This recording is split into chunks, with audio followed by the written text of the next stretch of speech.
Bien, buenos días. Vamos a Buen día, comenzar. profesor. Buen día. Buenos días. Vamos a comenzar la clase de hoy de Ingeniería de Software.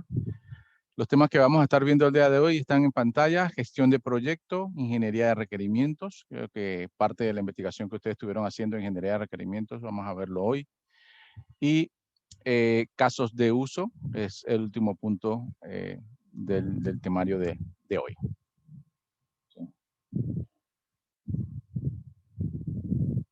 Bien.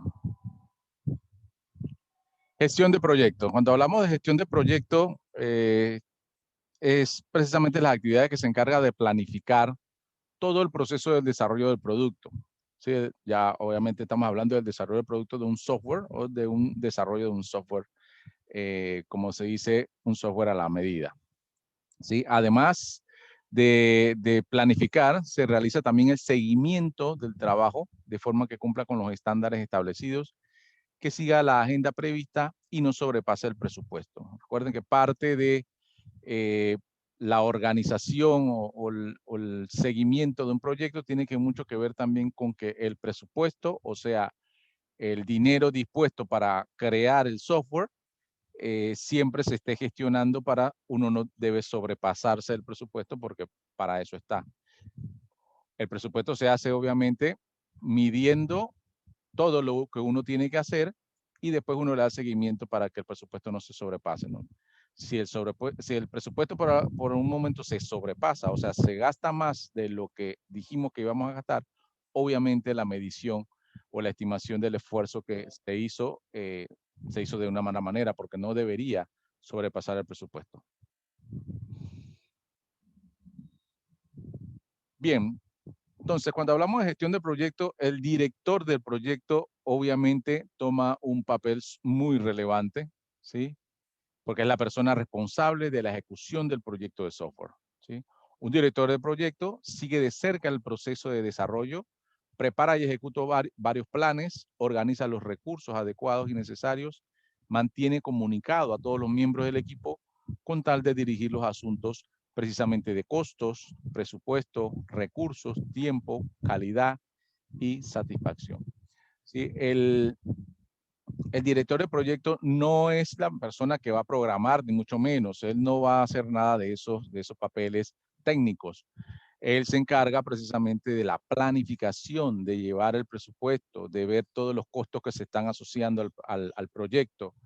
Los recursos, ya dígase recursos, son los programadores, los técnicos que están haciendo los trabajos, el tiempo, todos esos son recursos. Él los tiene que medir, ¿sí? Y tiene que ir, digamos, gestionándolos para que se hagan de manera eficiente.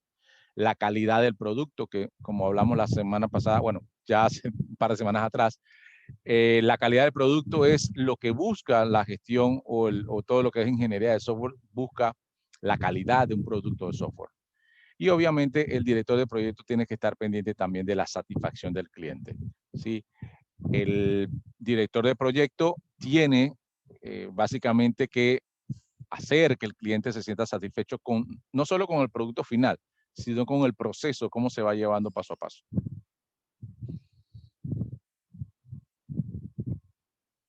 Entonces, el director de proyecto en estas actividades tiene dos responsabilidades, o divide su tiempo en dos responsabilidades: gestionar a las personas y la gestión del proyecto como tal. Entonces, él tiene que dividir esto y obviamente tiene que ir llevándolo de la mano sin que nadie tenga que saber de que está haciendo ambas gestiones, ¿no?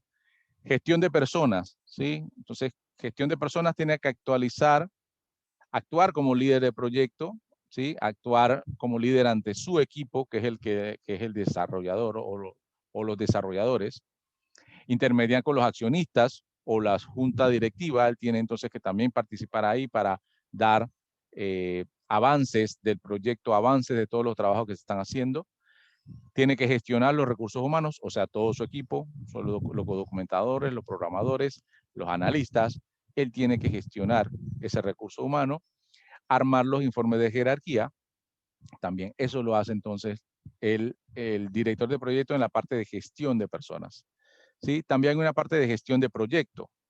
que ahí entonces él tiene que definir y armar el alcance del proyecto, gestionar las actividades, el seguimiento de la actualización del progreso del proyecto, analizar los riesgos, tomar la iniciativa para evitar salir con algún problema inesperado y actuar como representante del proyecto. Entonces, él divide su tiempo en gestionar personas y gestionar proyectos. ¿Sí? Por eso él no tiene tiempo para otras cosas de meterse a programar o meterse a hacer un análisis de un proceso. Para eso él debe tener su equipo. ¿Sí? Él en realidad debe dedicarse a gestionar personas y a gestionar el proyecto. Esas serían sus responsabilidades como director de proyecto.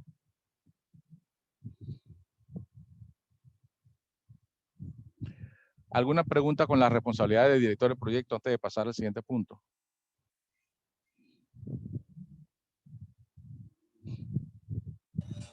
Para mi concepto está bastante claro hasta el momento. Bien, perfecto. Seguimos. Bien, actividades de gestión del software. Sí, tenemos 3 actividades principales para gestionar el software. Es la planificación del proyecto, la gestión del alcance y la estimación del proyecto. Son las actividades principales cuando uno gestiona un proyecto de software. Planificar el proyecto, gestionar el alcance o la gestión del alcance y la estimación del proyecto. Vamos entonces a ver, a desglosar cada una de esas 3 actividades que tiene que hacer, obviamente, el director de proyecto.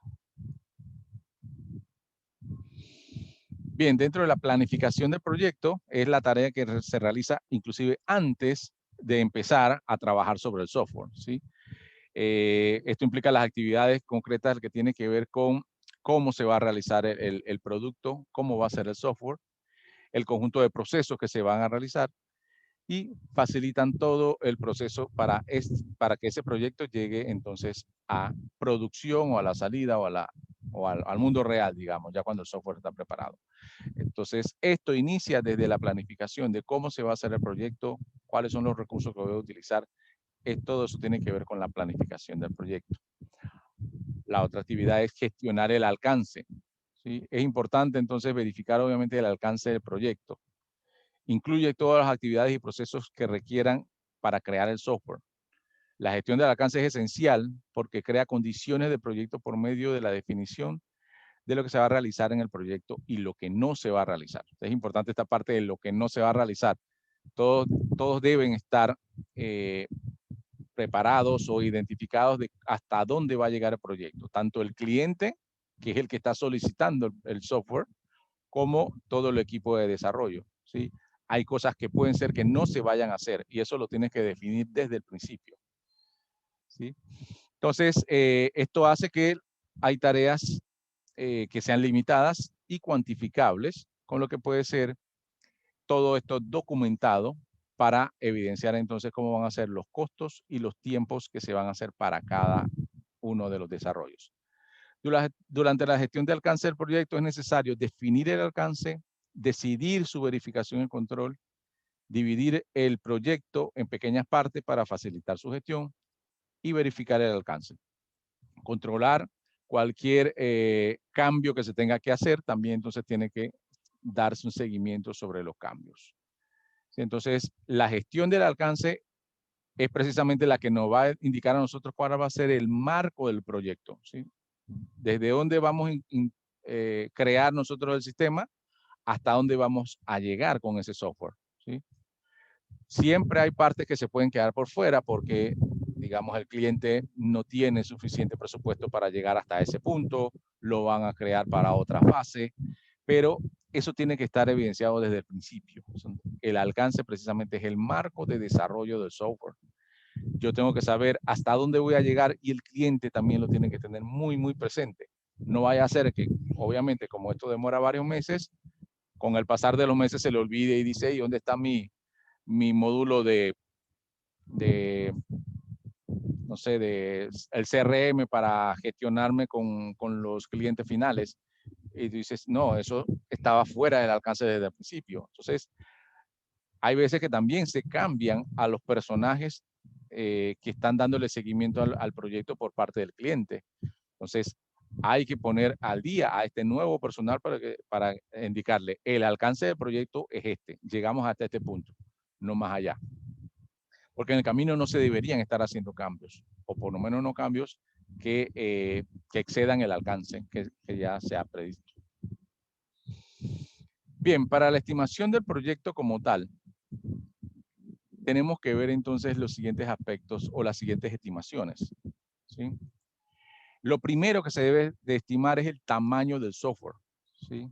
En base a eso, esa digamos que es la tarea primaria cuando yo voy a estimar el proyecto. Yo primero tengo que saber qué tamaño va a ser el software, o sea, cuántos módulos voy a incluir. Gestión de clientes, voy a incluir entonces también el módulo de cobros, las cuentas por pagar, los acreedores, la contabilidad. Si voy a incluir todos esos módulos, entonces es lo que tengo que verificar. Ese es mi tarea primaria, estimar el tamaño hasta donde yo voy a llegar el software. En base al tamaño del software que ya esté definido, entonces yo puedo estimar el esfuerzo. ¿Qué significa el esfuerzo? ¿Cuántas personas voy a necesitar en mi equipo para poder cumplir con ese software? ¿Sí? Eso es el esfuerzo. Yo tengo que saber cuántas personas van a estar en mi equipo. Si yo defino unos 7 módulos en un software, yo tengo que saber entonces, mira, necesito 4 analistas, 8 programadores, 3 documentadores y un tester. Digamos, 12 personas. Entonces, esa es la estimación de mi esfuerzo. Yo tengo que decir cuántas personas van a acompañarme en el proyecto y en base a cuántas personas yo estimo que necesito tener, entonces yo voy a definir el tiempo y los costos. ¿Sí? Digamos que este tema de la estimación va en escalera. Primero, estimo el tamaño. Luego estimo el esfuerzo. Y en base a eso, entonces puedo dar mis tiempos y mis costos. ¿Sí? Si no sé el tamaño del software, no debería nunca decir el qué tiempo ni en qué costo. Y eso se da mucho. Viene el cliente y dice, mira, yo necesito un software, así, digamos, en la primera reunión, necesito un software que tenga manejo de clientes, mandar correos, mandar su estado de cuenta, llevar el control de los pedidos, hacer los pedidos, llevar el inventario. Y va diciéndolo todo así, dice, bueno, ¿y cuánto me cuesta? Y es ilógico que yo le dé un costo allí. O sea, y como profesionales uno no debe hacerlo. Uno debe decir, mira, tú me entregas todo lo que necesitas, yo me siento a analizar todo el proceso y estimo el esfuerzo. Lo primero que hacemos es estimar el esfuerzo. O sea, necesitas todo esto, yo tengo software que manejan quizás la mitad de lo que tú tienes, yo necesito agregar más funciones para llegar a cumplir con ese cliente. Entonces yo digo, bueno, necesito unas 6, 7 personas para poder hacer lo que tú necesitas. Ahí entonces yo sé cuántas personas necesito, cuánto tiempo las necesito y en base a eso entonces yo puedo sacar un costo. Pero estaría mal que uno en la primera reunión vaya diciendo algún valor. No, entre 50,000 y 60,000. No, no está bien. Sí, porque eso regularmente le juega en contra a esa misma persona que estimó. Sí, porque uno estima relativamente con el conocimiento que tiene y estima lo justo. Pero cuando va a ver el detalle, se da cuenta de que puede ser mucho más y entonces uno tiene que venir y decir, ¿sabes qué? Yo di un número incorrecto. Entonces, para evitar esa situación, uno no va diciendo ni números ni tiempo en las primeras reuniones hasta analizar bien qué es lo que se quiere. Sí, entonces, en ese análisis es donde uno estima el tamaño del software. Y bueno, ya después estimará el esfuerzo, que es la cantidad de personas que necesita, y en base a eso puede decir tiempos y costos. La próxima semana va a ser una clase más práctica. Voy a traer algunas plantillas para ver cómo podemos estimar esfuerzo, cómo podemos estimar los tiempos de un software y a la vez estimar los costos. O sea, con unas plantillas ya establecidas nos pueden ayudar a llegar a tener los tiempos y los costos de un programa o de un software. Bien, entonces, para estimar un proyecto necesitamos hacer todas estas estimaciones, pero siempre en orden, ¿sí? Primero el tamaño, después el esfuerzo, después los tiempos y los costos. Digamos que los tiempos y los costos sí van un poco de la mano, ¿no? En base al tiempo que yo voy a tener y la cantidad de gente que voy a involucrar, ahí van los costos. Bien, pasamos ahora a lo que es ingeniería de requerimientos. Ustedes tenían una investigación que hacer, así que asumo que leyeron un poco de qué son requerimientos, Por lo cual, lo que vamos a ver es algo que, digamos, ya ustedes debieron haber leído, ¿sí? Ya sabemos que un requerimiento son solicitudes o las peticiones que el cliente necesita para que su software reúna todas las condiciones para la empresa, para que la empresa siga laborando o siga trabajando de la manera que él quiere, ¿sí? No necesariamente con lo que ya hace, sino mucho más de lo que ya hace esa empresa, ¿sí? Entonces, para eso siempre se necesitan requerimientos, ¿sí? Entonces, hay todo un tema de lo que es ingeniería de requerimientos. Nosotros vamos a hacer, digamos, un pequeño resumen, obviamente por cuestión de tiempo, lo más básico, ¿sí? La ingeniería de requerimientos proporciona el mecanismo apropiado para entender lo que desea el cliente, analizar sus necesidades, evaluar la factibilidad de hacer esos requerimientos, negociar las soluciones razonables, especificar la solución sin ambigüedades. Sin ambigüedades significa que debe estar muy claro cada requerimiento. No, una ambigüedad sería, necesito un reporte que me dé todos los datos, la información que necesita mi departamento de contabilidad. Eso no es una definición adecuada de un requerimiento porque dice todos los datos que necesita.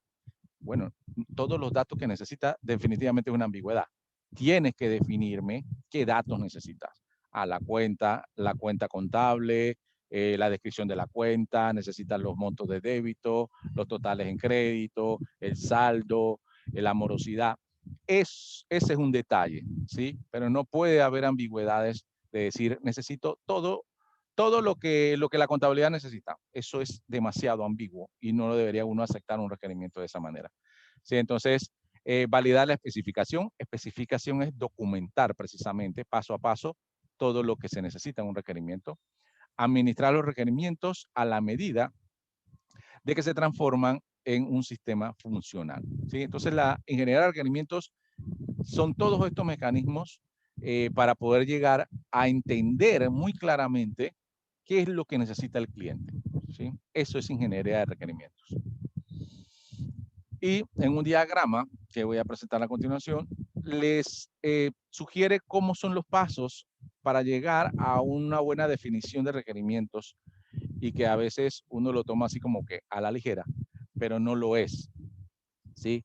Entonces, digamos, el primer paso sería una reunión de contextualización, o sea, aquí es donde se va a indicar que más o menos qué es lo que necesitan, cómo funciona la empresa, cómo funciona el departamento, qué ellos hacen, cuáles son los insumos que requieren, o sea, los datos que requieren de entrada, cuáles son los datos que quieren de salida en cada departamento, ¿sí?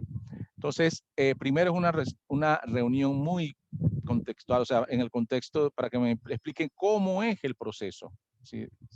No tan al detalle. En esta primera reunión no es tan al detalle, ¿sí? De ahí entonces van saliendo, se identifica por lo menos un listado de requerimientos, ¿sí? Un listado de requerimientos que lo analizan los analistas funcionales, empiezan a hacer una documentación, ¿sí? Y una lista de requerimientos. Esta parte de aquí es súper importante para nosotros poder estimar. Hablamos hace un momento de estimar el tamaño. Bien, ¿cómo estimo el tamaño de un software? Yo necesito una lista de requerimientos, porque la lista de requerimientos es la que me dice qué es lo que quiere el cliente.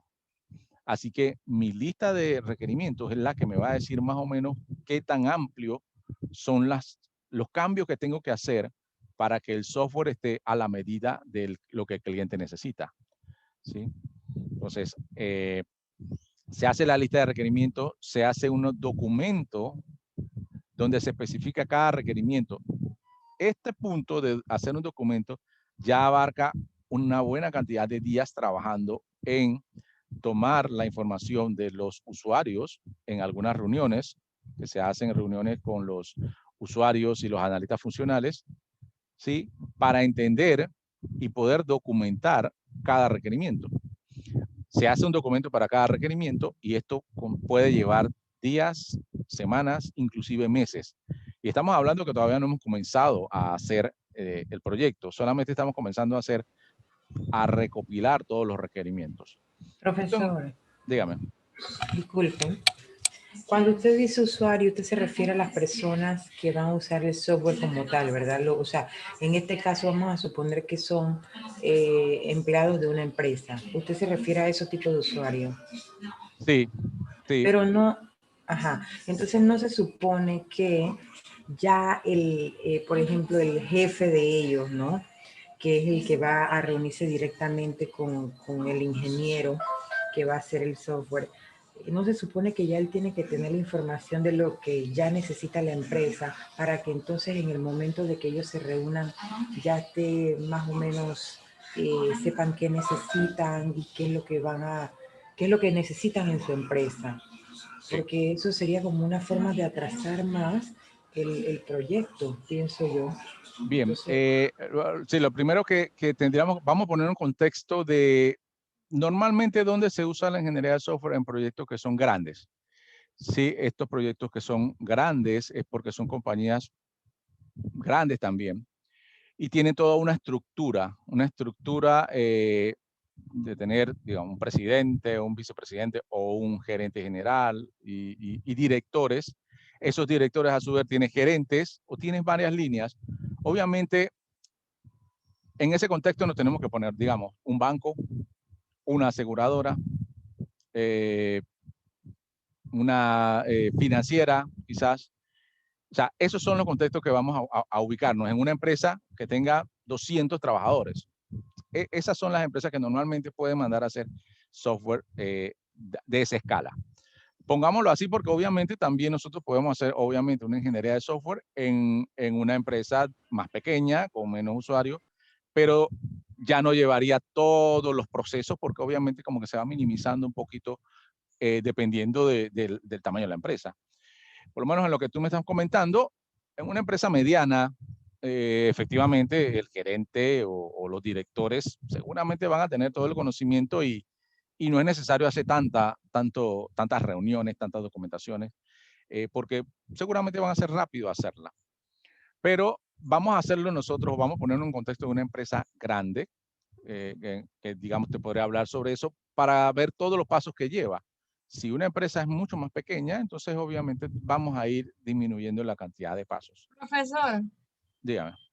mire, pero yo digo que en base a lo que la compañera habló, cuando uno va a requerir o va a pedir que uno hacer un software, uno tiene que tener toda la información, pero la información se la da el usuario a la persona que va a crear el software. No puede tener información si es una empresa que va a crear apenas. Se tiene que recuperar toda la información para poder hacerlo. Pienso yo Claro, que es así, ¿no? claro, sí.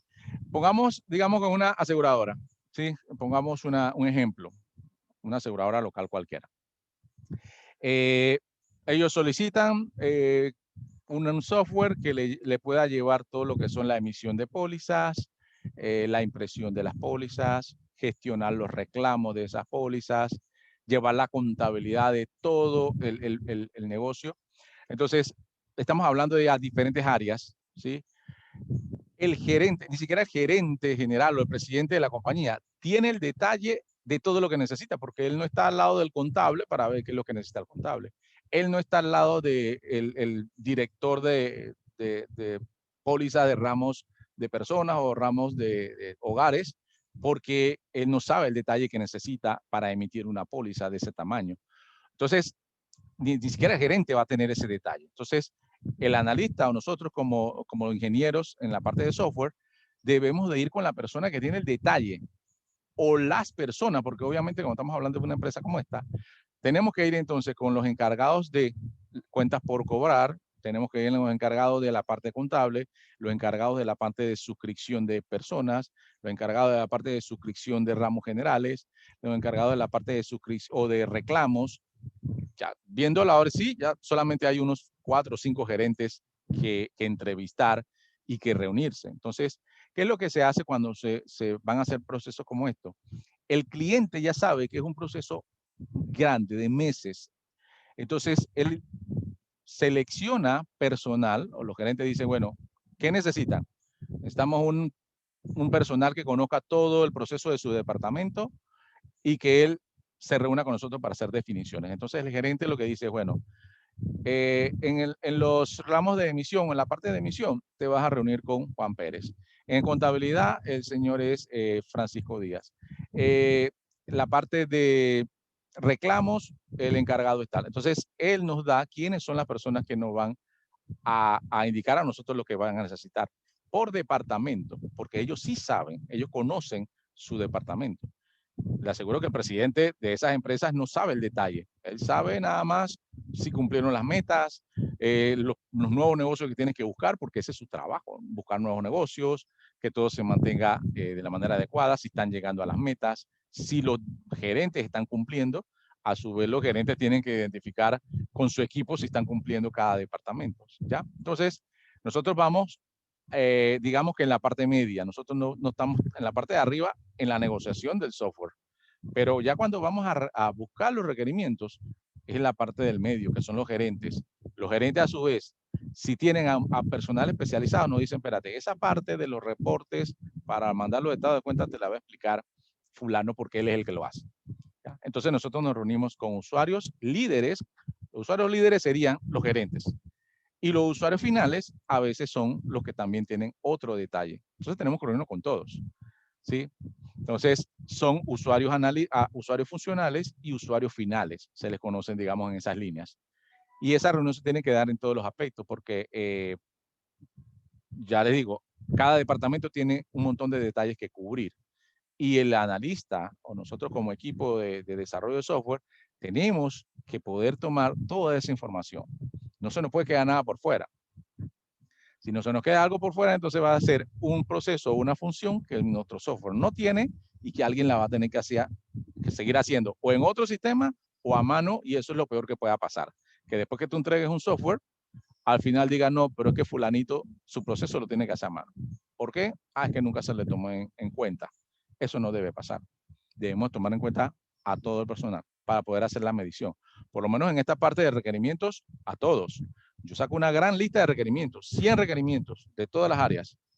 Luego, cuando se sientan a negociar, entonces ya con la junta directiva o con el director, lo que sea, yo le digo, hey, estos 100 requerimientos te van a costar $450,000, porque nos va a tomar año y medio hacer todo esto. Entonces dice, no, vamos sacándole. Ahí entonces empiezan a sacar cosas de la lista de requerimientos, pero ya que sea el cliente el que lo haga, porque el cliente dice, no, yo no tengo tanto dinero para eso. Entonces te va diciendo, esta parte queda fuera o para otra fase, vamos a otra fase. Y entonces ahí ustedes construyen el marco. Bueno, hasta aquí llegamos, porque el cliente dice, hasta aquí puedo pagar y hasta este tiempo tengo para hacerlo. Entonces, pero todo sale de la lista de requerimientos. En la primera lista de requerimientos sale todo. Al final quizás se vaya a recortar la lista, pero eso ya no es decisión de ustedes. La decisión es del cliente. ¿Por qué? El cliente recorta la lista precisamente porque le impacta en tiempo y en presupuesto o en costos. Entonces, en base a eso, él tiene que recortarla o decir que sí tiene para cubrir todo, ¿ya? Pero el trabajo de nosotros es buscar todo lo que necesitan todos los usuarios, todos los gerentes, ¿sí? Entonces, para eso tenemos que ir al nivel de gerente, inclusive al nivel de usuarios finales. Entonces, la lista de requerimientos sale de todas esas reuniones, ¿sí? La especificación de los requerimientos, que es la documentación, ya quizás se haga cuando ya se recortó la lista y dice, estos son lo que vamos a hacer. Entonces nos podemos y nos sentamos con cada uno de ellos a definir paso a paso cada uno de esos puntos. Eso es la que es especificación de requerimientos. Crear un documento bien específico con todo lo que se necesita para cada requerimiento, ¿sí? Claro que ese documento lo hacemos nosotros como equipo de desarrollo de software, pero después se lo pasamos al usuario.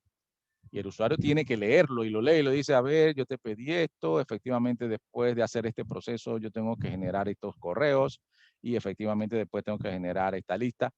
Y él entonces firma y él dice, esto que ustedes colocaron aquí es lo que yo necesito y firma. Tiene que firmar, ¿sí? Y es parte de nuestro proceso. Firma los requerimientos que se van a hacer. Nosotros entonces a partir de ahí, eso va a ser, digamos, nuestra guía para hacer el desarrollo. Cada requerimiento, son muchos, ¿sí? ¿Por qué se le pide firmar? Porque después cuando tú estás haciendo el desarrollo y viene y después dice, no, eso no funciona así. No, ya después de un par de meses desarrollando, aquí yo tengo un requerimiento firmado que dice casi era que funcionaba. Ahora usted me dice que eso no funciona así, eso no procede, ¿sí? Yo hago lo que está firmado en el requerimiento. no lo que después alguien más, puede ser que alguien más sabiondo sale después de decir eso no funciona así, eso debe funcionar de otra manera. Pues nosotros los documentamos así. ¿Sí? Y ese es el respaldo que también tiene el desarrollador de software, porque el camino del desarrollo de software, la verdad es que es muy angustioso cuando uno tiene que enfrentar a los clientes, porque no todos van a quedar satisfechos. Hay muchos usuarios que en el camino son piedras para uno, porque dicen, no, yo no quiero esto así, yo quiero de otra manera. Bien, pero así se firmó el requerimiento. ¿Sí? Y es todo un tema político que ahí sí tiene que ser el director de proyecto muy hábil para tratar de ver cómo lleva de manera adecuada el proyecto sin tener que tener tantos tropiezos con los usuarios. ¿Sí? A ver, yo diría que esta relación con los usuarios normalmente es muy cordial al principio y con el tiempo se va tornando un poquito menos cordial, precisamente porque quieren entonces recordarse de cosas que no te dijeron desde el principio. Y nosotros no podemos estar en el camino haciendo cambios, ¿sí? A menos que sean cambios verdaderamente relevantes. Entonces uno se sienta a ver cómo hace, ¿no? Pero no podemos estar cambiando a cada paso. Nosotros tenemos que saber tener una guía desde el principio, una hoja de ruta para saber llegar al desarrollo final del software. Y no podemos estar cambiando, porque cambiamos, eso quiere decir que extendemos el tiempo del proyecto y eso quiere decir que hay más costos relacionados a esto y puede ser que el cliente lo pague o que el cliente diga, yo nunca te dije que te fueras tan hasta allá. ¿Sí? Entonces, es un tema político que hay que ir viendo. ¿Sí? Hacerle un contrato, profesor. ¿Cómo? Hacerle un contrato.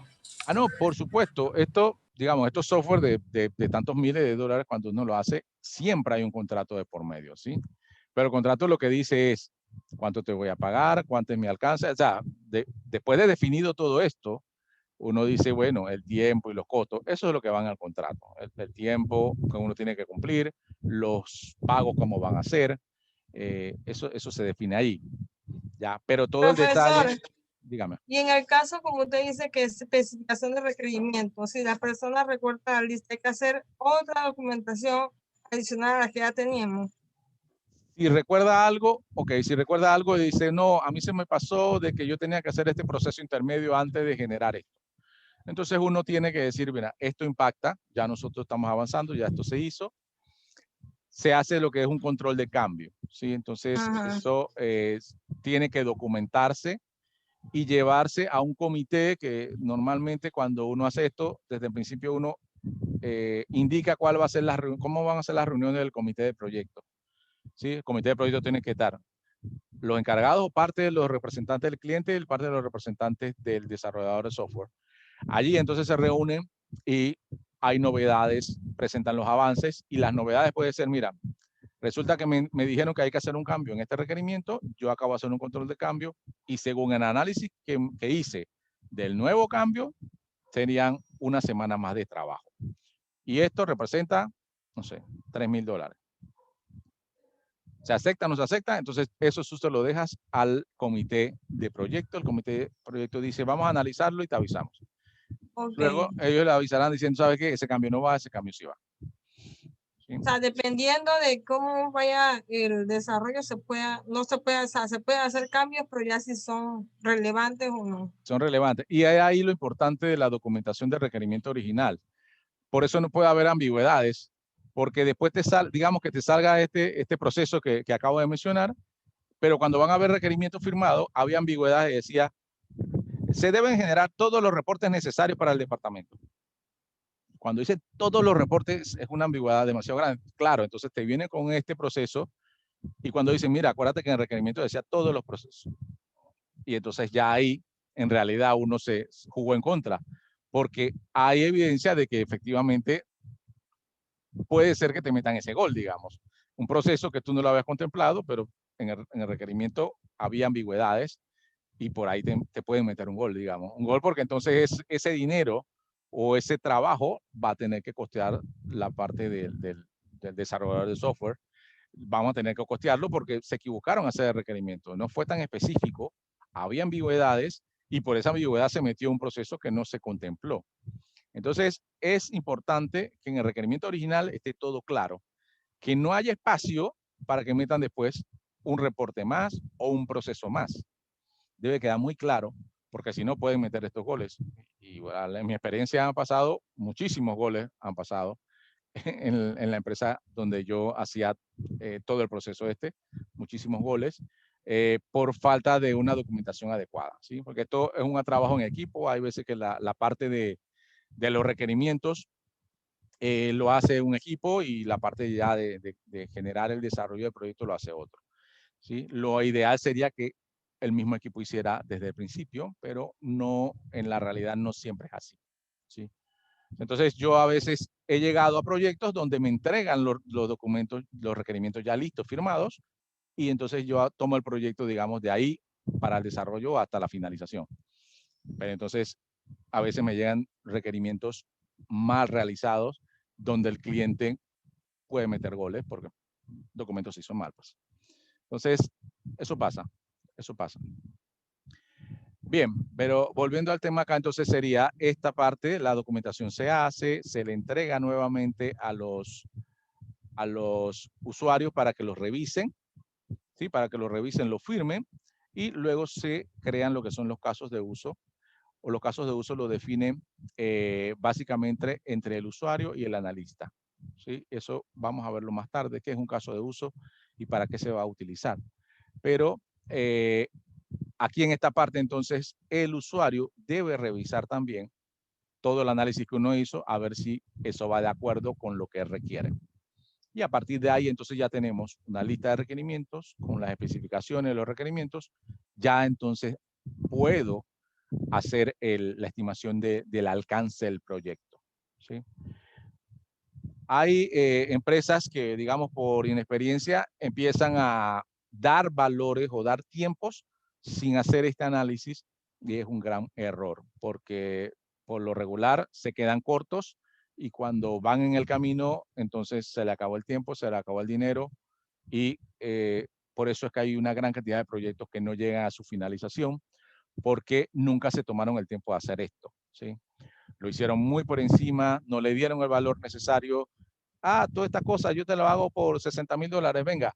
Y cuando está avanzando en los meses, esos $60,000 se están yendo en pagarle a los desarrolladores, y el cliente dice, no, todavía me falta, y todavía me falta, todavía me falta. Cuando vas a ver, los $60,000 se fueron.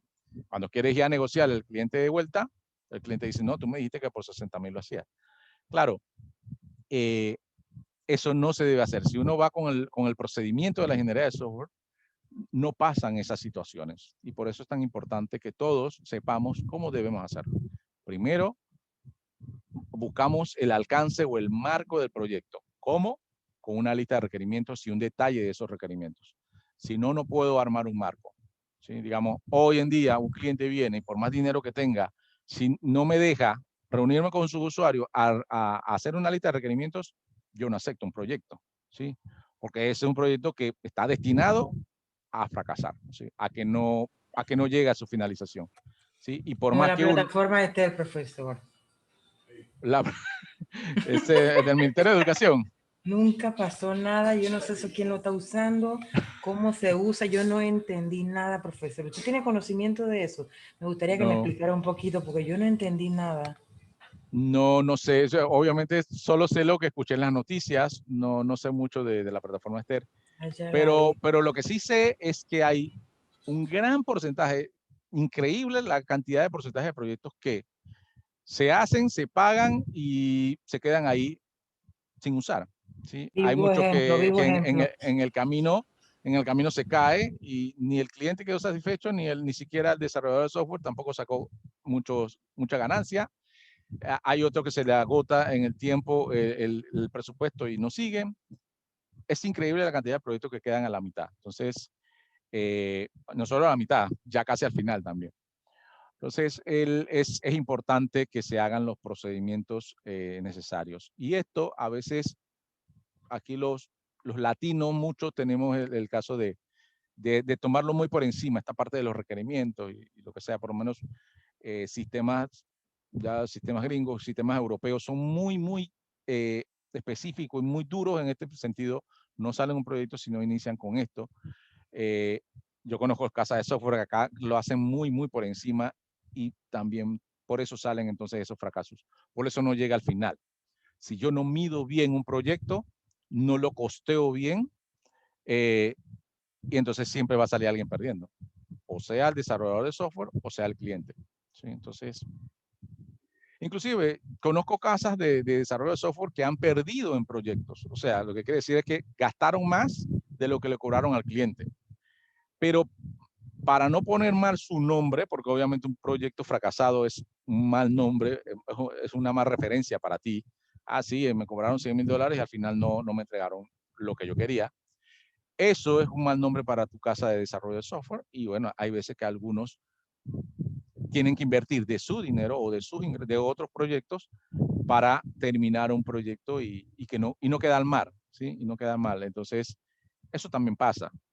Pero la mayoría de las veces el cliente es el que pierde y la casa de desarrollo también pierde porque tiene malas referencias. Se le aplican fianzas de no cumplimiento. Se ha dado los casos también, se van a entes legales, judiciales, para disputas.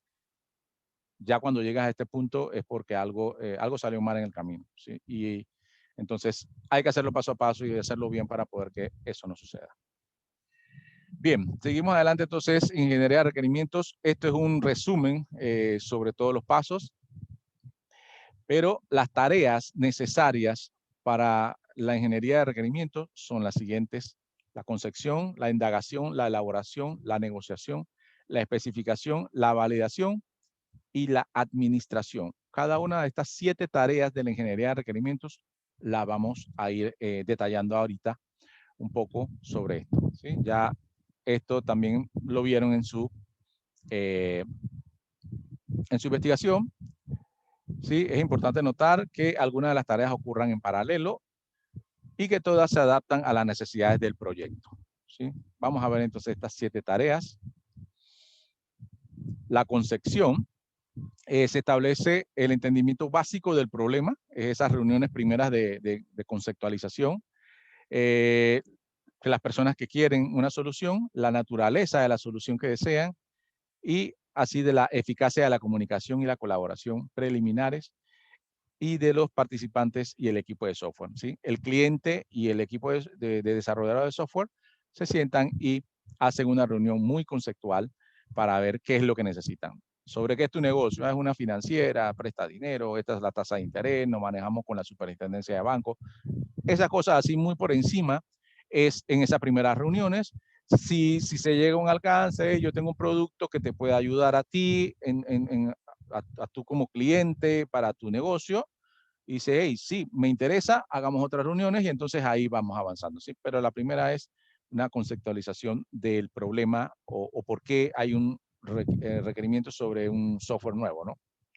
La indagación, preguntarle al cliente, a los usuarios y a todas las personas por lo cuales, todas las personas, cuáles son los objetivos del sistema o producto, o sea, qué es lo que necesitan, qué es lo que quiere lograrse o qué es lo que va a lograrse, cómo se ajusta el sistema o producto a las necesidades del negocio y finalmente cómo va a usarse el sistema o producto en las operaciones cotidianas, ¿sí?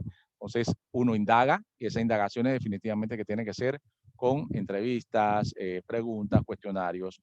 Estas son las herramientas que vamos a ver más adelante también, pero la tarea de la ingeniería de requerimientos es indagar, ¿sí? Ya entonces uno va indagando un poco más de detalle sobre qué es lo que necesitan efectivamente, qué es lo que necesitan, porque hay veces el cliente dice una cosa y los usuarios finales también dicen otra.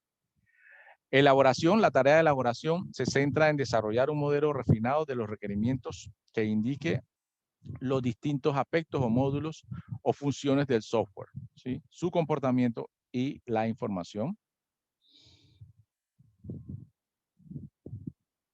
La negociación. No es raro que los clientes y usuarios pidan más de lo que pueden lograr, dado lo limitado de los recursos del negocio. Entonces ahí uno va buscando la negociación de que efectivamente, como cuánto tiene, cuál es tu presupuesto, cuánto puedo yo cobrar por todo este asunto.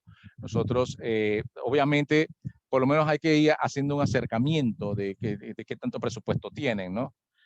No va a salir, siempre hay un cliente que dice que quiere cambiar todo, que quiere sistematizar toda su empresa y bueno, solo tiene $25,000. Entonces dice, bueno, vamos, no estamos hablando de la misma realidad. no puedes sistematizar toda tu empresa por $25,000, ¿no? Si todo quiere que sea automático, bueno, quizás paso a paso, pero no lo puedes hacer todo por esa cantidad de dinero. La otra tarea es la especificación, que es precisamente crear el documento escrito, el conjunto de los modelos gráficos, modelos matemáticos y escenarios de uso, inclusive con prototipos en algunas ocasiones, para ver la combinación de todos los requerimientos. Esta es ya la documentación del requerimiento, se llama especificación básicamente, que es crear todo ese detalle dentro de nuestro documento. La validación es precisamente entregar esta especificación al usuario, ¿sí? Y que el usuario entonces le dé una leída. Hay que validar de que no tenga ambigüedades. Esta parte es importantísima porque suele suceder, por más que uno lo indica, no debería haber ambigüedades. O sea, no debería decir todas las funciones, todos los reportes, todo lo necesario. O sea, tiene que ser muy específico porque si no, uno no puede medir. El todo uno no lo puede medir porque es algo muy conceptual. El todo de una persona no es el todo de la persona, del desarrollador que lo va a hacer. Sí, entonces siempre hay una validación de esa documentación para confirmar de que esos requerimientos son lo que necesitan y esos son los pasos para poder llegar a esa necesidad. Y finalmente, el último paso es la administración de los requerimientos, la última tarea de la ingeniería de requerimientos. ¿Sí? La administración de requerimientos, que es el conjunto de actividades que ayudan al equipo de desarrollo a identificar, controlar y dar seguimiento a los requerimientos y a sus cambios en cualquier momento del desarrollo del software. ¿Sí? Como dice la compañera, hay momentos que sí se genera algún cambio de algún requerimiento y tiene que uno ver el impacto de ese cambio. Si el cambio no lleva un impacto mayor, son 2 o 3 horas de trabajo porque se le olvidó mencionar un label o un mensaje o un pequeño campo que solo hace una clasificación. Vamos, puede ser que sean solo 2 o 3 horas de más. Y se toma en cuenta, no se hace un documento de cambio, simplemente se hace una documentación leve, no se pasa al comité de proyecto porque no es mayor, ¿sí? Y entonces uno lo puede tomar. Si el cambio es mayor o llega a impactar demasiado, entonces sí tiene que hacerse un documento de cambio y revisar que el cliente lo apruebe, obviamente para Dame la crema. pagarlo. La tuya. Bien. Etapas para establecer las bases del requerimiento. Identificar a los participantes. ¿Sí? Un participante puede ser cualquier persona que se beneficie de forma directa o indirecta con el sistema en desarrollo. Durante la concepción debe hacerse la lista de personas que harán aporte cuando se recaben los requerimientos. Es aquí donde les decía yo que en primera línea el director o el gerente no es el que se va a reunir con nosotros. Él hace las negociaciones, pero él le dice, mira, toda la parte de la emisión de pólizas, digamos, reúnete con Juan García, él es el que te va a dar todo el detalle.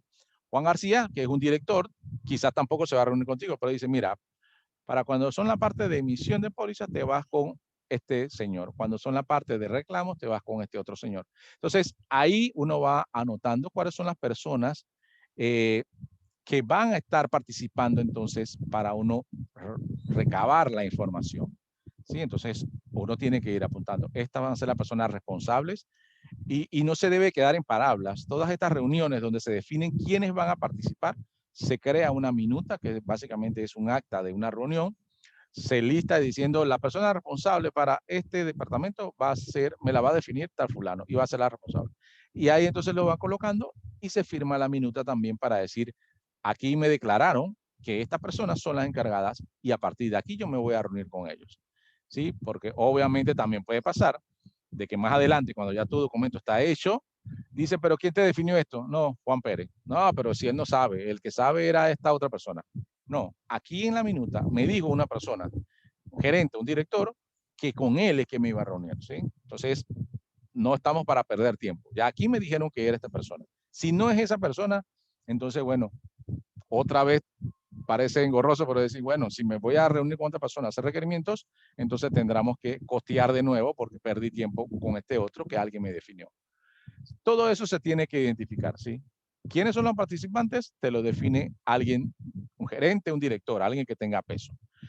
Y a partir de ahí, tú haces reuniones con ellos, con esas personas. Y entonces eso debe quedar también documentado. Identificación de entonces de los participantes. Conocer o reconocer los diferentes puntos de vista. Esto es importante porque a veces los analistas, los ingenieros que van a hacer el desarrollo, se reúnen con los usuarios y tienden a pensar de que saben más que lo que el usuario está indicando, ¿no? Entonces, tiene que ser un analista con mente abierta, escuchar al usuario. El usuario, por lo regular, yo siempre lo digo, por más que me reúna con personas, los usuarios al final conocen mejor todo el proceso que uno. O sea, en realidad uno va a aprender. Uno no puede ir pensando en que se las sabe todas. Si, digamos, ya yo he trabajado en un sistema de cuentas por pagar o un sistema de cuentas por cobrar y ya lo he trabajado antes y después me voy a reunir con otro cliente que también tiene esa necesidad, yo no voy a llegar a decir, hey, ya yo sé lo que tú necesitas. No, tengo que escuchar lo que necesita porque entre esa compañía que le hice el sistema de cuentas por cobrar y esta puede haber una diferencia. Entonces, uno tiene que escuchar y ver el punto de vista de ese cliente. El mejor analista es el que escucha, siempre lo he comentado, no el que más sabe, el que más quiere saber o que más quiere hablar. Escucha. Si escucha, te das cuenta entonces de algunas cosas, puedes aprender de eso y eso lo implementas entonces en tu nuevo sistema o en tu nueva definición. ¿Sí? Hay que escuchar los diferentes puntos de vista. Esa es parte importante para establecer la base de un buen requerimiento. Y trabajar hacia la colaboración. El trabajo de ingeniero de requerimientos es identificar las áreas de interés común. Por ejemplo, requerimientos en los que todos los participantes están de acuerdo y las de conflicto o incongruencias. Por ejemplo, requerimientos que desea un participante, pero están en conflicto con las necesidades de otro. ¿Sí? Inclusive dentro de la misma compañía hay veces que están en desacuerdo con algunos casos. En ese caso siempre se busca a la persona de más liderazgo o el director o jefe de esas dos personas para que defina al final. Porque si solo al definir el requerimiento ya hay conflictos, imagínense cuando ya se desarrolla el sistema, va a haber uno que va a decir no sirve y el otro dice que sí sirve. Entonces uno tiene que tratar de buscar esa, solventar ese conflicto desde el inicio. Bien, hacer las primeras preguntas. Alguna de las primeras preguntas es, ¿quién está detrás de la solicitud de este trabajo? ¿Quién usará la solución? ¿Cuál será el beneficio económico de una solución exitosa? ¿Hay otro origen para la solución que se necesita? Todas estas preguntas son muy importantes hacerlas porque hacen de que el usuario pueda dar su opinión, ¿sí? A veces tendemos a hacer preguntas cerradas de sí o no, sí, así funciona, no, así no funciona. Es importante a veces hacer preguntas de libre contexto, ¿sí? O sea que uno le pregunte para que esa persona empiece a hablar sobre el proceso y ahí entonces uno conoce, ¿sí? Uno conoce porque la persona va a empezar a hablar sobre su experiencia en el negocio, sobre su experiencia en su departamento y entonces ahí es donde uno detecta la mayor cantidad de funcionalidades que necesita.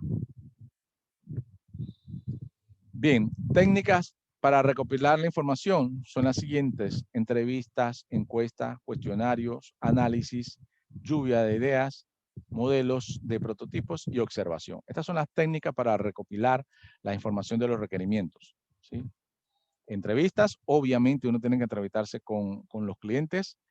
En ocasiones hay empresas muy grandes donde uno quiere saber o conocer el impacto de algunos requerimientos. Entonces uno puede hacer encuestas, ya digamos que estoy hablando de un departamento que tiene 100 personas, me gustaría conocer la opinión de 100 personas sobre algunos aspectos especiales. Se hace una encuesta, se le pasa el link o la página, como quieran que usen la tecnología, el link para que contesten algunas preguntas, uno hace la encuesta y se da cuenta entonces de qué porcentaje está de acuerdo o está en contra de alguna toma de decisión. Y estamos hablando de los usuarios finales. A veces su opinión sobre el peso de lo que están de acuerdo o no es importante para ir llevando la solución hacia que la mayoría esté por lo menos de acuerdo o convencida sobre lo que se va a hacer. Entonces, las encuestas, cuando son muchos empleados, funcionan también para saber las tendencias. Cuestionarios, análisis de tareas, lluvia de ideas. Es importante a veces reunir a personas clave de los departamentos y empezar a que hablen y hablen entre ellos. Y uno hace preguntas abiertas, como mencioné hace un rato, y ellos hablan. Y entonces uno va tomando anotación. Y ahí, con la observación, uno puede ir tomando ideas sobre lo que se va necesitando, ¿sí? Entre más entrevistas, entre más técnicas de recopilación de requerimientos uno haga, mejor seguramente saldrán los requerimientos, ¿sí? Porque uno necesita empaparse en ese entorno. Recuerde que nosotros somos analistas encargados de desarrollar software, pero nos podemos meter, digamos, en un banco, y nosotros no somos expertos en bancos, ni sabemos el negocio de bancos. Pero entre más entrevistas tengamos, entre más reuniones, entre más lluvia de ideas participemos, empezamos a conocer del negocio. Igual en una aseguradora, igual en una cooperativa, ¿sí? Tenemos que ir aprendiendo del negocio, y eso se hace con los que están en el día a día. Ellos pueden tener 5, 10, 15 años de trabajar en el negocio y seguramente ellos sí conocen lo que están haciendo. Y esa es la idea, que nosotros aprendamos de ellos para orientar nuestros requerimientos hacia ese negocio de ellos. Característica de un requerimiento de software: debe ser claro, correcto, consistente, coherente, comprensible, modificable, verificable, priorizable, sin ambigüedades, trazable y un origen creíble. Sí, entonces, estas son características de los requerimientos de software. La mayoría de los requerimientos deberían tener estas características. Principalmente ser muy claros, muy coherentes, ser trazables, o sea, que uno sepa desde dónde viene el requerimiento y hasta dónde va. No debe tener ambigüedades, debe ser verificable, o sea, uno tiene que usar lenguaje humano, no en el lenguaje de máquinas, porque esto lo va a leer también el usuario. Los requerimientos los leen los usuarios y lo tienen que entender. Uno no puede estar hablando de queries, uno no puede estar hablando de tablas, o sea, no tiene que hacer un lenguaje muy técnico porque los usuarios no conocen qué es una tabla. Va a pensar de que es una tabla de madera, no una tabla de una base de datos. Entonces, ese debe ser verificable y claro para los usuarios y para nosotros. Por eso se tiene que usar un lenguaje o un texto bastante normal, tradicional, humano, ¿sí? No tan de máquina. Bien. Preguntas con las características de los requerimientos y con los temas de cómo llegar a tener las herramientas para tener un mejor requerimiento. ¿Consultas? Yo no. Bien. Clasificación de requerimientos. Principalmente hay dos clasificaciones de los requerimientos. Y va a depender si es por su función. Dependiendo de cuál es su función, el requerimiento puede tener entonces la clasificación de requerimientos funcionales y requerimientos no funcionales. ¿Sí? Requerimientos funcionales, ¿sí? Son requerimientos, hace una aclaración, requerimientos y requisitos son sinónimos, es lo mismo, ¿sí? Entonces, requerimientos funcionales se relacionan con los aspectos funcionales del software, ¿sí? Definen funcionalidades que el sistema necesita y que el cliente necesita, ¿sí? Ejemplo de algunos requerimientos funcionales. Voy a ir marcándolo aquí. ¿Sí? Dice, buscar una opción dada al usuario para encontrar varias facturas o búsqueda de facturas. El usuario debe ser capaz de enviar correos electrónicos a cualquier informe a la dirección. A los usuarios los usuarios se pueden dividir en grupos y los grupos pueden tener derechos diferentes o permisos diferentes. ¿Sí? Deben cumplir reglas empresariales o funciones administrativas. Estos son ejemplos de requerimientos, ¿sí? El software se desarrolla manteniendo intacta la compatibilidad compatibilidad en descenso. Entonces, son requerimientos que el usuario necesita de su software. Necesito que se puedan enviar correos masivos a los clientes. Ese es un requerimiento funcional. Se necesita un reporte que presente todas las cuentas por cobrar agrupadas por acreedor. ¿Sí? Se necesita un reporte para generar los estados de cuenta por sucursal. Esos son requerimientos. El usuario los pide. Son necesarios para el usuario. Entonces son requerimientos funcionales. La mayoría de los requerimientos y lo que uno documenta son requerimientos funcionales. ¿Sí? Son vitales para el funcionamiento del software que uno va a desarrollar. ¿Sí? Entonces, todo el listado de los requerimientos uno los va a clasificar entre funcionales y no funcionales. Entonces, los funcionales son todo lo que define el usuario. ¿Sí? Y ustedes dirán, bueno, pero si el usuario es el que define sus requerimientos, obviamente todos son funcionales. Pues no, hay algunos que no son funcionales. ¿Sí? Entonces, requerimientos no funcionales están relacionados con el aspecto del software inherentemente, ¿sí? Son características del software implícitas y esperadas, asumidas por el usuario. Creo que aquí es la mejor clasificación para los requerimientos no funcionales. Son asumidas por el usuario. O sea, el usuario normalmente no te va a definir que yo necesito un software que me permita loguearme y que con ese logueo me permita ingresar o no ingresar. El usuario no habla sobre eso, porque lo da como hecho, ¿sí? Lo da como que obvio que tienes que tener un lugar donde yo me loguee, tienes que tener un lugar donde se queden los usuarios, tienes que tener un lugar de que permita tener accesos.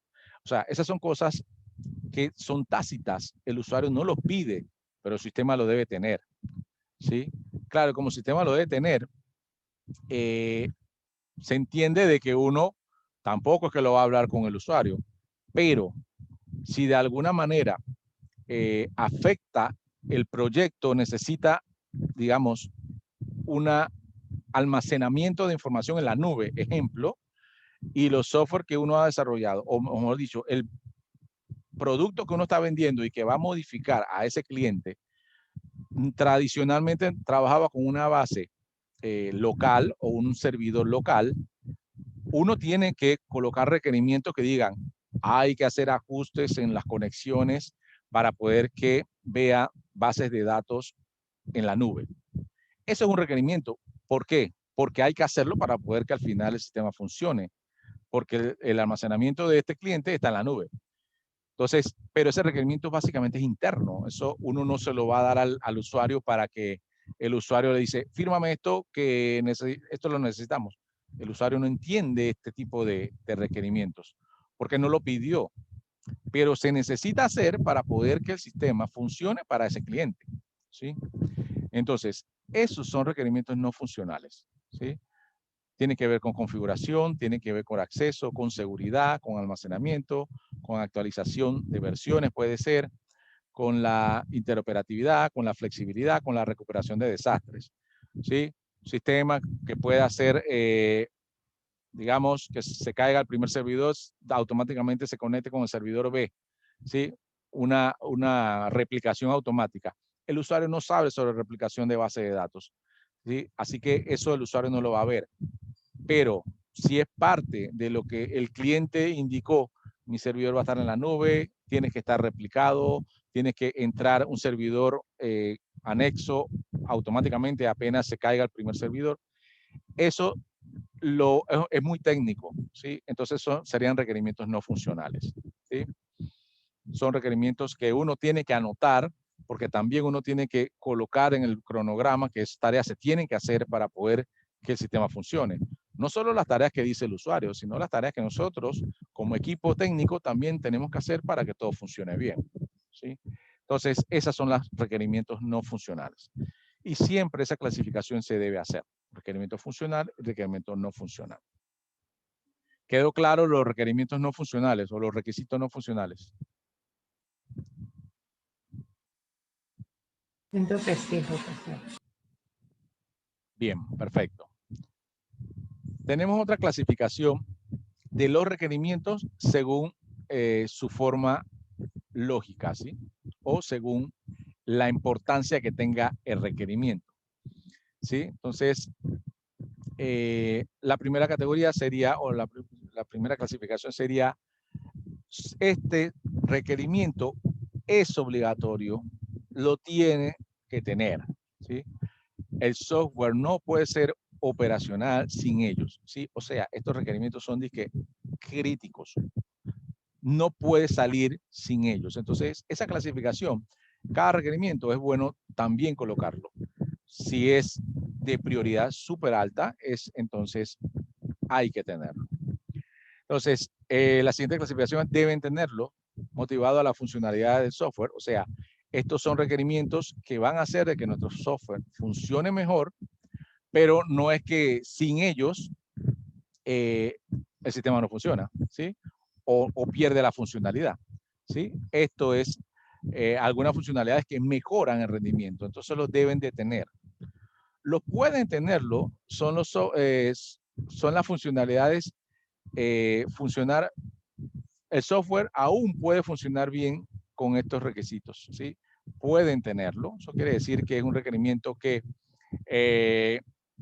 puede ser que no lo solicite un usuario, pero no impacta tanto. O sea, puede tenerlo o puede no tenerlo, ¿sí?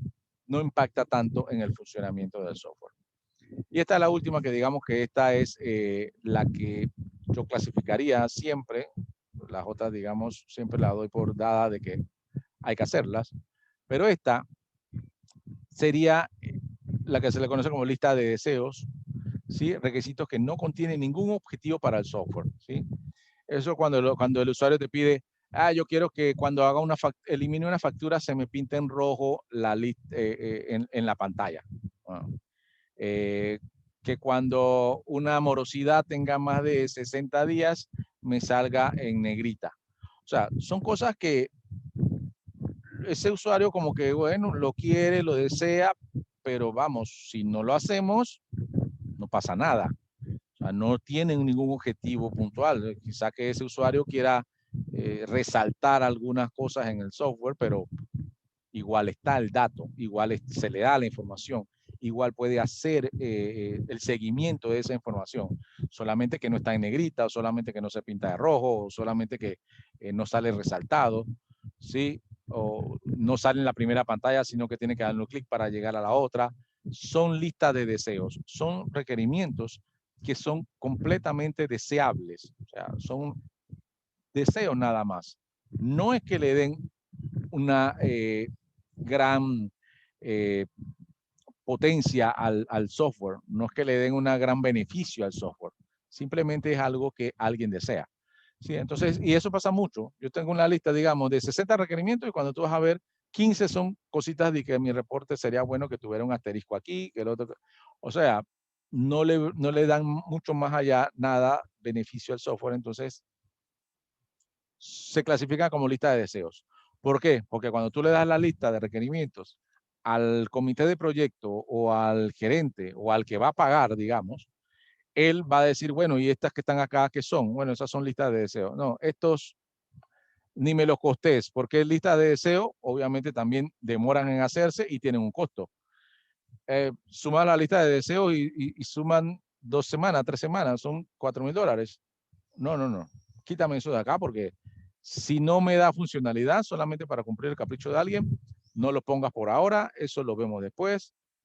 Y entonces van dando la clasificación. Y esto es importante porque se le baja completamente la prioridad a requerimientos que sean una lista de deseos, ¿no? Son una prioridad muy baja y que no debería darse tanta importancia porque son deseos de alguien.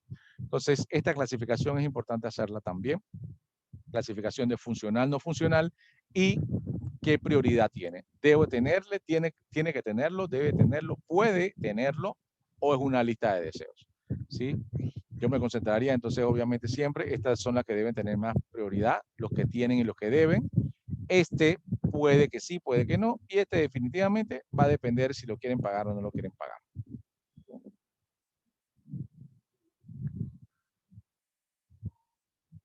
Bien. Preguntas con lo que son la clasificación de los requerimientos. Bien, seguimos con el siguiente punto, que serían entonces los casos de uso.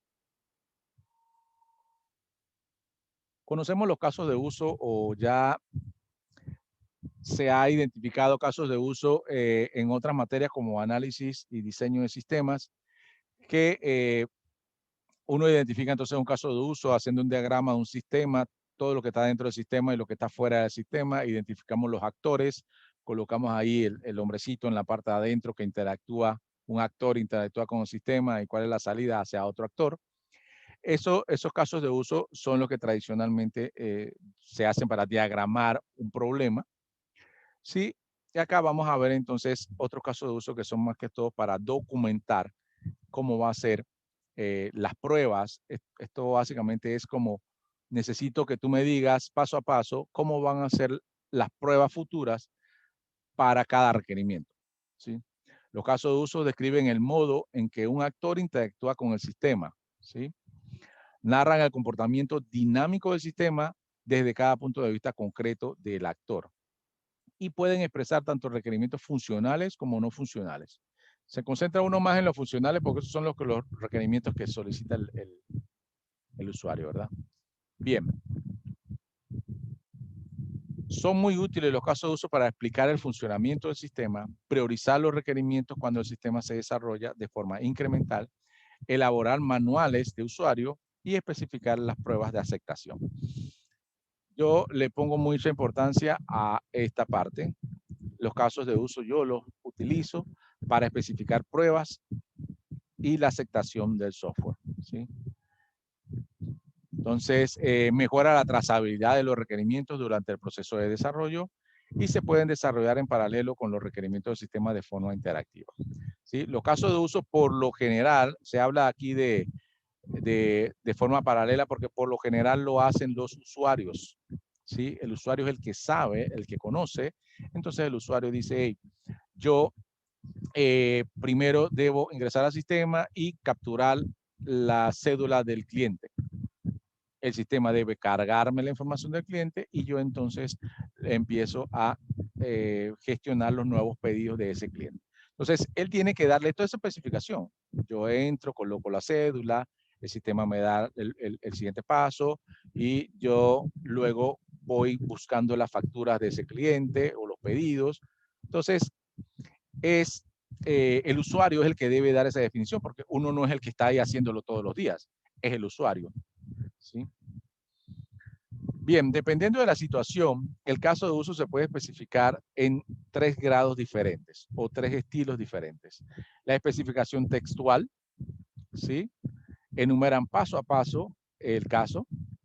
La especificación esencial, que es eliminar todos los detalles no estrictamente necesarios. Esta es muy básica o esencial, como dice aquí, digamos, es la más fácil de todas.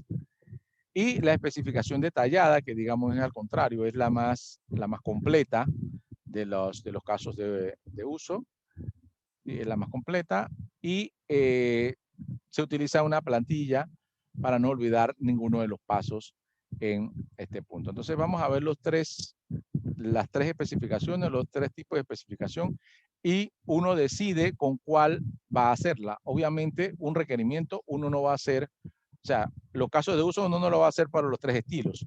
O lo hace textual, o lo hace esencial, o lo hace detallado. No lo hace los 3, ¿sí? Dependiendo de la importancia del caso. ¿Qué tan sencillo es el caso? Uno puede ser esencial. Si es nivel intermedio, puede ser textual. Y si es un caso de uso con muchos pasos, entonces es mejor que sea detallada. Bien, vamos a ver entonces la especificación del caso de uso textual. Vamos a colocar un ejemplo son dos diapositivas acá. Se declara el actor, digamos, actor el profesor, rol, consulta estadísticas. Entonces se detallan en texto o textualmente los pasos. El profesor ejecuta el programa de consulta de estadística. Luego se le pide la identificación, login y el password. El sistema verifica la identificación del usuario. Si la identificación es positiva, se realiza una lista de estadísticas, número de estudiantes, porcentaje de repetidores de sus asignaturas, clasificación de los alumnos por nota de asignatura. Todo se especifica, digamos, qué es lo que quiere ver en la pantalla. Esto lo hace entonces el usuario para tener una guía cuando va a hacer las pruebas. Paso a paso, cómo va a hacer su prueba. Esta es la continuación de la anterior. Entonces, otro paso. Una vez que el profesor ha seleccionado una de las estadísticas del programa, selecciona los datos correspondientes a la misma. El siguiente paso, al profesor se le da una opción de imprimir la estadística. Cuando el profesor termina de ver la estadística, se presenta la nueva lista de estadísticas disponible. Si no desea ver otra estadística, termina la ejecución de la aplicación. Bien, entonces es una lista de un paso a paso de lo que tiene que seguir el usuario para poder probar alguna funcionalidad del sistema, ¿sí? Entonces yo relaciono los casos de uso siempre con las pruebas. Los casos de uso es una guía detallada de cómo voy a probar una funcionalidad. Es una guía detallada. Entonces fue una especificación textual, ¿sí? Textual. Vamos a una especificación esencial, ¿sí? Una especificación esencial. Fíjense, en el mismo caso, digamos, hablando de la misma operación, pero con el modelo esencial, solo coloca aquí los roles, aquí por lo menos el profesor y el sistema. Dice, el profesor se identifica. El sistema autoriza al profesor y le ofrece una lista de estadísticas disponibles. El profesor selecciona una de las opciones disponibles. El sistema presenta un informe con los datos. Si así lo desea, el profesor imprime el informe. Ya, esto es una especificación esencial. Es mucho más puntual, mucho más clara, mucho más precisa. Va al punto, ¿sí? Esto lo podemos hacer, o este tipo de casos de uso esencial, de especificación esencial, se hace cuando el requerimiento es muy sencillo, es casi automático. Entonces uno dice, hey, el profesor se loguea, el sistema verifica, le presenta las opciones disponibles, el profesor verifica si el informe lo quiere imprimir o no, o si desea ver otro informe, y así lo selecciona. Listo, 5 puntos, 5 pasos, 3 del actor profesor y 2 del sistema, y ahí se acabó. Esa es una especificación de un caso de uso esencial, ¿sí?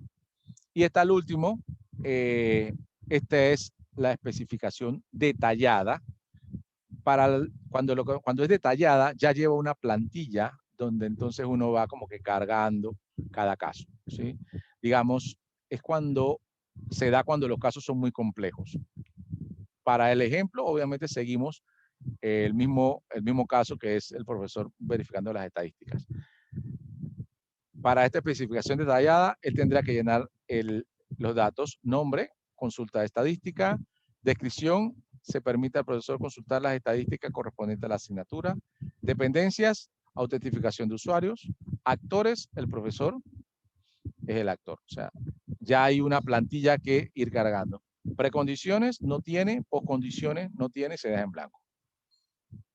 Escenario principal, entonces especifica, el profesor se identifica, el sistema autoriza, el profesor selecciona unas opciones, el sistema presenta el informe y el profesor, si lo desea, imprime el informe. Y entonces esta especificación detallada siempre tiene una alternativa, ¿sí? O sea, eso quiere decir, ¿qué tal si el profesor no quiere hacer esos pasos así? Entonces hay otra alternativa. Si al tercer intento la autentificación no se realiza con éxito, se guarda la incidencia en un registro y le impide volver a acceder por lo menos en 15 minutos, ¿sí? Observaciones adicionales se colocan aquí. Y requisitos no funcionales involucrados con esto, el sistema debe estar preparado para aceptar 100 sesiones simultáneas de profesores consultando sus estadísticas sin degradar el rendimiento de un 50% con el usuario único. Fíjense aquí entonces, aquí se especifica un requerimiento no funcional y como se dan cuenta es muy técnico, muy técnico. Eso está hablando de que el sistema necesita aceptar 100 sesiones simultáneas. Eso es técnico, el usuario no puede no involucra, no se involucra nada para esto, entonces eso es un requerimiento funcional.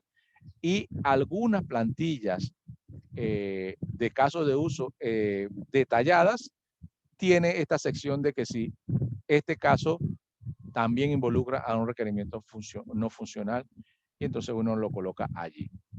Bien, entonces estos son los 3 tipos de especificación para los casos de uso, ¿sí? Voy a ir hacia arriba para mostrarles de nuevo los 3, que son los 3 que vimos, ¿sí? Y con estos 3 casos de uso, o las 3 especificaciones, nosotros podemos documentar los diferentes casos que vamos a probar más adelante cuando el sistema ya esté listo. Esto normalmente lo van haciendo los usuarios, como yo les decía, ¿sí? Lo van haciendo los usuarios para tener todo listo para cuando el sistema ya esté listo para pruebas, ellos tengan una guía para probar con alguna de estos 3 especificaciones de los casos de uso. Preguntas sobre los casos de uso y las diferentes especificaciones que hay.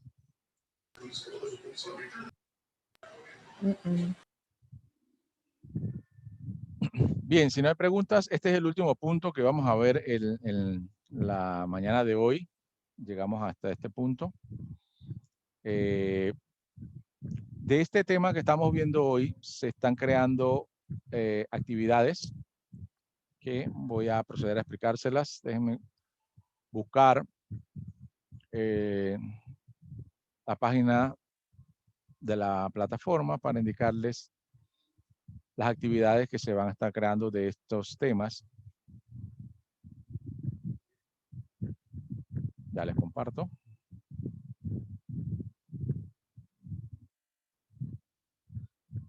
Bien.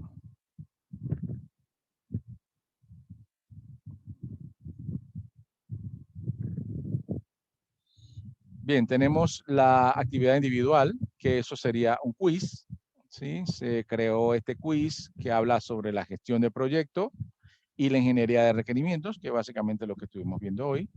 Un video de apoyo que les aclara un poco también todo lo que es la gestión de proyectos.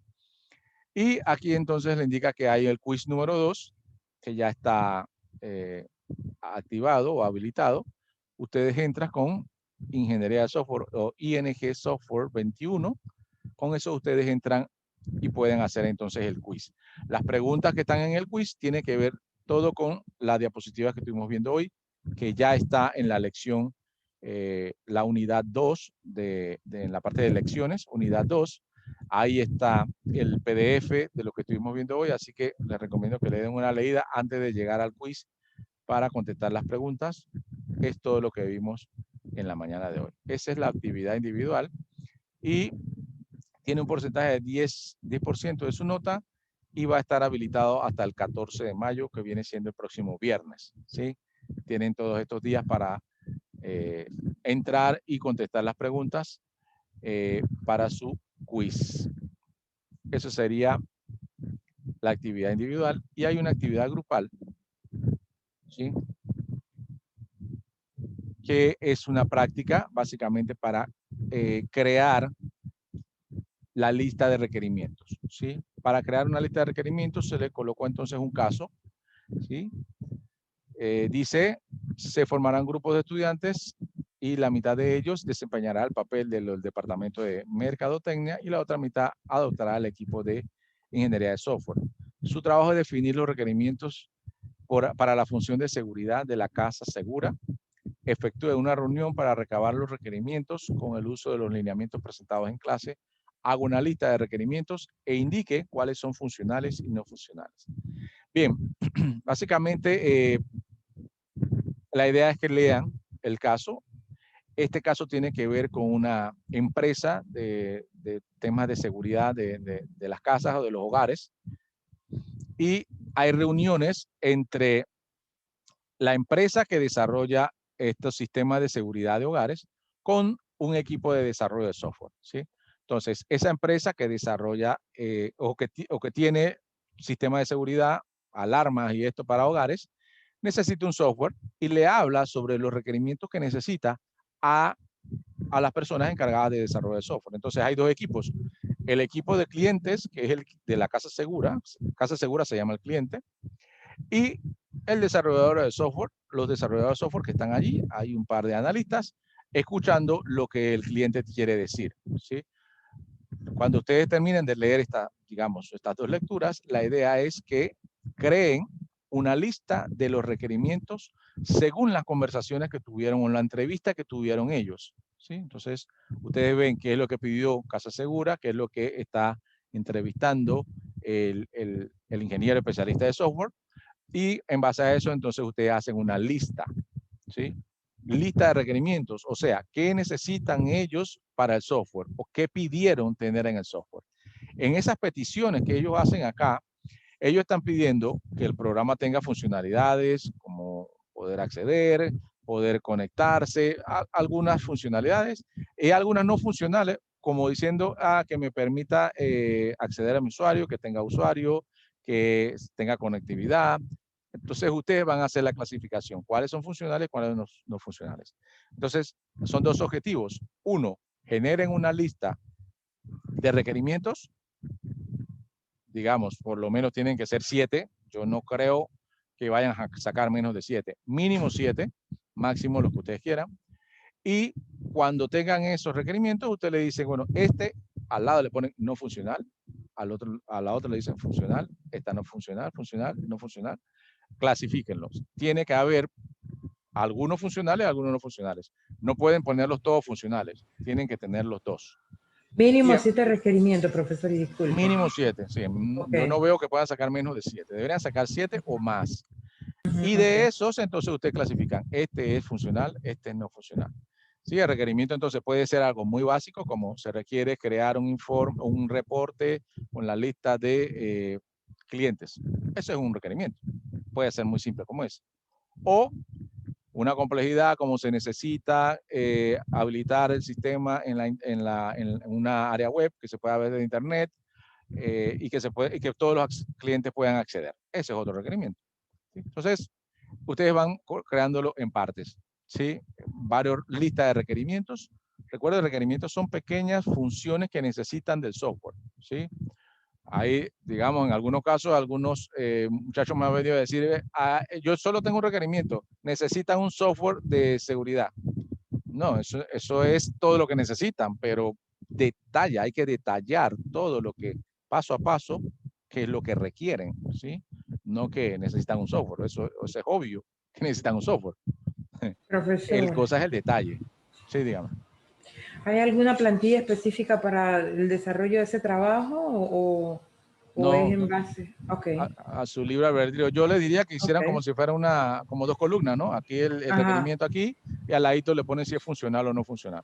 Requerimiento, funcional o no funcional. O sea, como si fueran dos columnas en donde van a detallar el requerimiento de un lado y el otro lado solo le pones si es funcional o no funcional. ¿Sí? Okay. Entonces, es la lista de requerimientos, no es la especificación de ellos, o sea, solo es la lista, ¿sí? No es que tienen que detallar tanto, solamente coloquen cada requerimiento allí, según las conversaciones de ellos, y al lado le ponen si es funcional o no funcional. Eso es, ¿sí? Y esta actividad es grupal y tienen 15% y tienen hasta el 16 de mayo, que creo que es el próximo domingo, ¿sí? Es la fecha final para esta actividad grupal. ¿Sí? Entonces, la próxima vez que nosotros nos vemos es el próximo sábado, 15. Allí entonces ya vamos a ver muchos temas de práctica de cómo vamos a generar, digamos, la matemática o cómo hacemos para poder calcular cuánta personal necesito para un software, cuánto tiempo necesito para generar el software y cuánto tengo que cobrar, ¿verdad? Entonces hay plantillas que vamos a estar viendo la próxima semana.